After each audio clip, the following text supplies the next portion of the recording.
રામ નારાયણ રામ. આ સર્જનનો નિયમ છે, હું એ નિયમ પર અડગ છું. આ નિયમનું પાલન કરશો તો એ જ વાત તમારા માટે પણ નિશ્ચિત છે. વિશાળ બ્રહ્માંડનું આ દ્વાર ખુલ્લું છે, આવું થવું નિશ્ચિત છે, અનિવાર્ય છે. એટલે જેવો પણ ખાય, પહેરે, જેમ રહે, ઈચ્છાથી કે અનિચ્છાથી મંત્રનો જાપ કરતો રહે.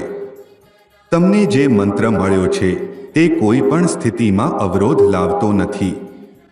તમારો માર્ગ સરળ, સુંદર અને સુગમ છે. તમે દરેક પળે કુદરતના આ રમત, ગ્રહો અને ઉપગ્રહોની ગતિનો અનુભવ કરી શકશો. આપણું મન ચંચળ અને વિચલિત છે.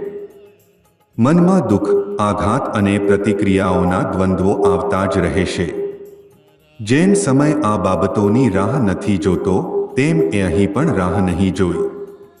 આ બધું બિનઅર્થક નથી, તેનો પણ એક હેતુ છે. આ સમસ્યાઓ જ માર્ગને સરળ બનાવે છે. સમસ્યા જ જીવનના ઉકેલનો એકમાત્ર માર્ગ છે. સમસ્યા પોતે જ ઉકેલ આપી દે છે.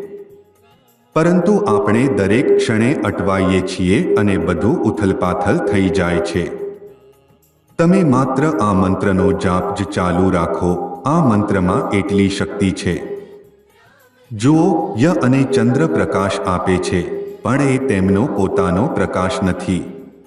આ શબ્દ સંસ્થા સમષ્ટિનું તેજ છે.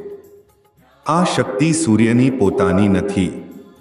એ વિશાળ બ્રહ્માંડના તેજની શક્તિથી પરિપૂર્ણ થઈને આ પ્રકાશ આપે છે.